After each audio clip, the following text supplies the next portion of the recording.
Hey guys, I'm at the rack here at Livingston actually, and I'm going to be talking to you guys about how to play basketball. So, basketball kind of has a lot of different facets, obviously, to the game. You basically have people running up and down the court playing defense, shooting the basketball, dribbling, passing, a lot of different facets. So we're basically going to be, coming together here and showing you how to do that. So the first part of the game is dribbling the basketball. The second part of the game is obviously learning how to shoot the basketball. Third part of the game is going to be talking about how you play defense. And the fourth part of this presentation is going to be delving into the idea of what the rules of basketball are, what can you do, what can't you do, the dimensions of the court, stuff like that, basic stuff that everybody should know when they play basketball. All right, so guys, I'm on the court. Starting off with dribbling, you want to pick your dominant hand, right? So in this case, I'm a righty, so I'm going to be using my dominant hand as my right hand. Now, I dribble the basketball slowly and high. Right above the waist level is where you want to keep the basketball when you dribble. Or right below it, rather, I'm sorry. So when you keep it right below the waist level, when someone decides to steal the basketball from you, no one is able to do that. And so that's exactly what I'm trying to accomplish when I do this. Now, the second step, in dribbling, obviously, because you can't just walk around dribbling with one hand, or else, you're never going to be able to score the basketball. So what's the second step when it comes to basketball? Great question. Well, the answer to that question is obviously the crossover, right? So when I crossover dribble, I'm allowed to move this way, and then I can dribble backwards, move this way. Right? So a lot of basketball players, they use this move. Actually, every single basketball player uses this move, because if you can't, well, then you're really not a basketball player. So I think one of the most important things when we talk about dribbling is being able to just move right back and forth, back and forth. So that's essentially the two key aspects of how to dribble the basketball. Obviously, there's a lot more complex stuff you can go into with, under the legs or behind the back, but that's stuff that only complex players and advanced players go into. So for our purposes, there's two steps. Once again, dribble the basketball, keep it below your waist, and the second step is crossover, while also keeping it below the waist. So now if you look at Aliyah dribbling the basketball, she's dribbling, she's moving to her right, but she can't get by the defender. Watch what she does when she crossover dribbles. Bam. Well guys, as you know, I'm Aliyah. I play basketball here at Rutgers, and I'm the star of this video. I'll be talking to you guys today about how to shoot. Okay, the first thing that's important for a basketball player is to have their feet square to the basket. You want to have your feet square to the basket because you want to have your body square to the direction that you're shooting in so that your shot doesn't go off to the right. The second step is to have your knees bent. You see how she has her knees bent? Now she's balanced and no one can really knock her over. So the second step is to have the ball in your shooting pocket and to have it in a tray-like position so that you have a balanced release point. And to always recognize is that you have a little bit of space in between the ball. Your fingertips are on the ball so that you can have a balanced release point and you can make the shot. You want to release the ball on your fingertips like your hand is going into a cookie jar. Her hand is in a form of going into a cookie jar. So let's do it all fast. Perfect. Yo, I'm Justice, and I'm going to be teaching you how to play defense. So I'm going to be telling you the steps of defense. The first step is to get low. The reason why you have to get low, because if you stand up too tall, somebody could push you and you'll lose balance. So we get low for balance. Then the next step is to be arm's length away. So when you get low, you want to be arm's length away.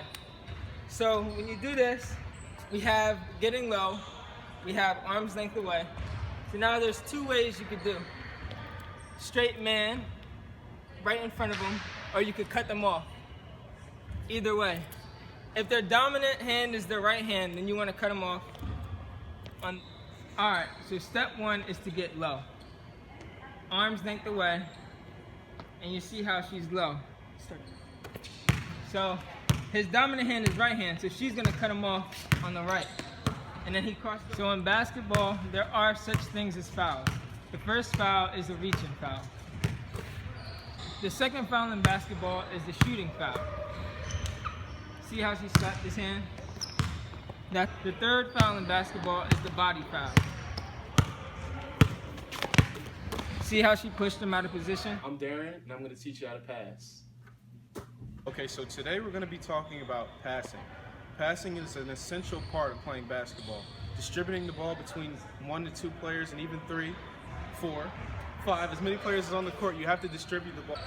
Step 1, we're going to get into how to grip the ball, hold the ball when you're passing it.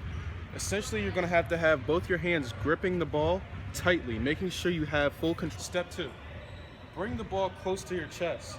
Have your feet shoulder width apart so you have leverage, and bend your knees. Also take a step forward when you're passing the ball. This is a demonstration of the chest pass. Now we're going to do the bounce pass.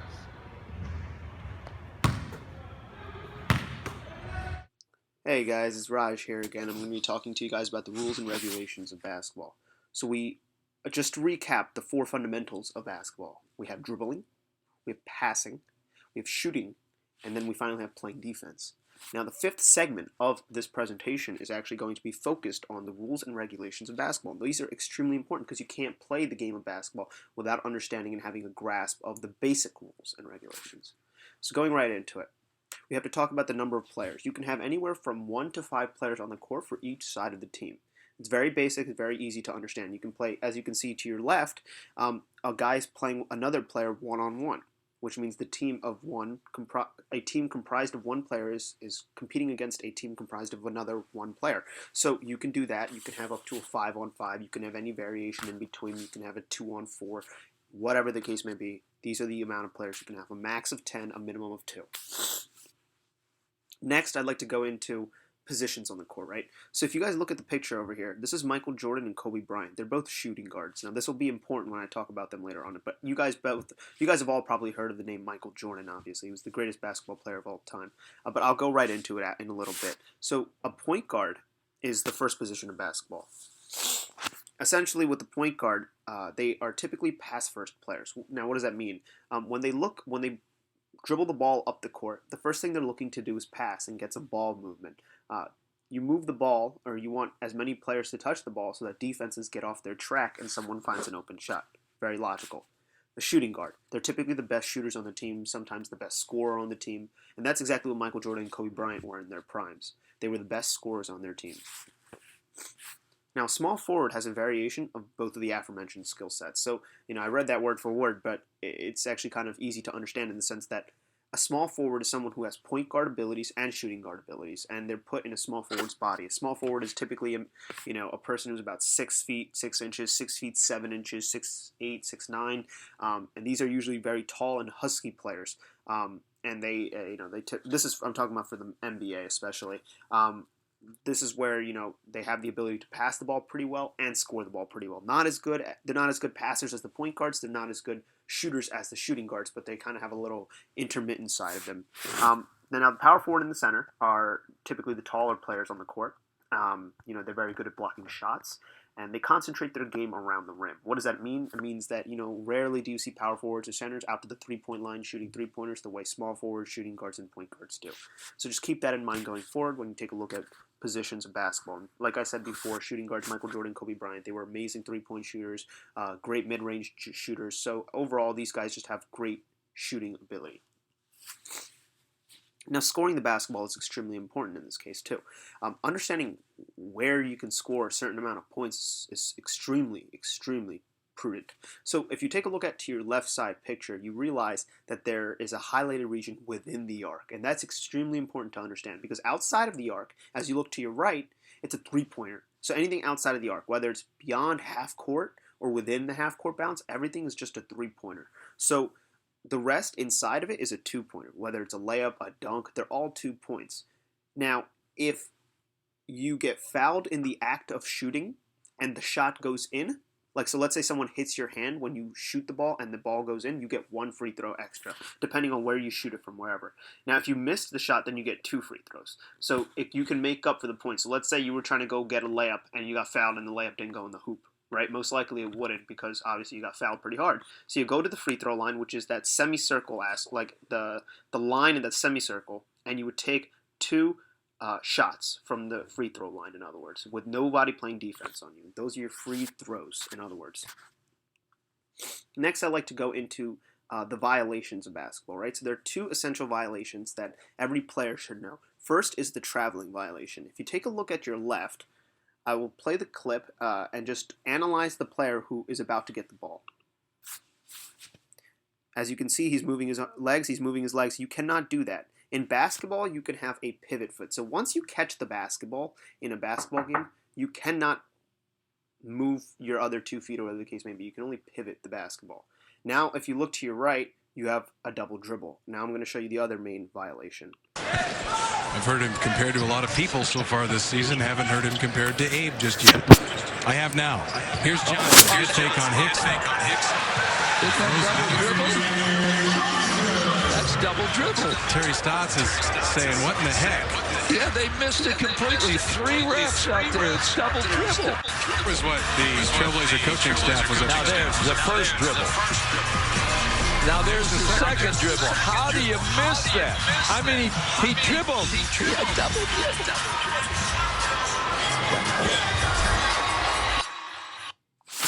So as you guys can see, there were 2 examples, the traveling and the double dribble. Now I'd like to go into the fouls. So FIBA, the International Basketball Federation, which is the worldwide basketball federation, states that there are 2 essential fouls, right? So this source basically explained to me that there are only 2 sorts of fouls, and that is a defensive foul and an offensive foul. In basketball, a defensive foul is any foul that is committed by the defender on the offensive player or the opposition. So in other words, if I'm dribbling the basketball and someone comes up to me and tackles me, then that is a defensive foul. An offensive foul, conversely, is essentially when I'm the player dribbling the basketball and I truck the defender right over me. If I do like a football tackle right on the defender, well, it's an offensive foul. I can't do that. Basketball, in essence, is a non-contact sport. Yes, it has contact, obviously. That's why you have violations and fouls set up for that as a repercussion method. But it is a non-contact sport. So with that, I'd like to basically end the segment on rules and regulations. I hope you guys enjoyed the presentation, and I hope you guys really learned something more about basketball. So my question to you guys as a way to basically end this thing is, who over here, please raise your hand, has actually learned a significant amount of basketball that they would not have known previously? And that's all I asked. So, when I asked you guys in the beginning, were one of you guys the basketball players that you guys wanted to be? Or in other words, in the beginning of this presentation, I asked you guys, are you one of those 26 million Americans that the SFIA reported plays basketball? And, who knows how many of you guys actually raised your hand. But I hope that this will incentivize you to actually play the game now that you understand how to play, how to dribble the basketball, how to shoot the basketball, how to pass effectively, how to play defense, so you don't look like what a lot of basketball players like to use the word scrub. So you don't look like a scrub on the court, and you actually be like pretty good basketball player. So that's what our goal was as a group, and I hope you guys go towards that end. And with that, I'd just like to say thank you for listening to this 5-part segment on dribbling, passing, shooting, playing defense, and finally the rules and regulations. All right, see you guys. I'm here with my boy today. What's your name? Patel. Yeah, we out here, Livy Gems, Rutgers. You already know what it is. Darrian representing Rutgers football. But we out here. I'm about to play my boy up to 3 real quick. We're gonna show y'all how to play ball.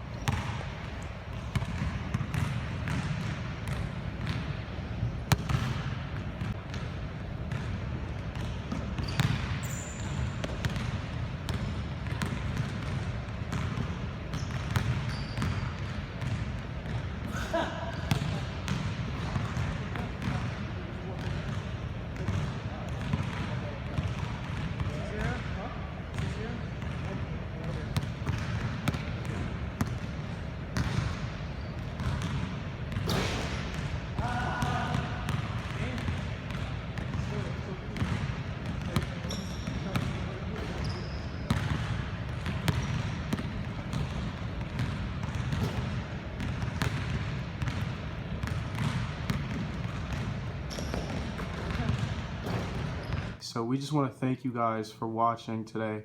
Hopefully we taught you how to properly play basketball. Thank you from Patel, Aliyah, Jeune, Stewart, and Darrian Harris. Thank you guys.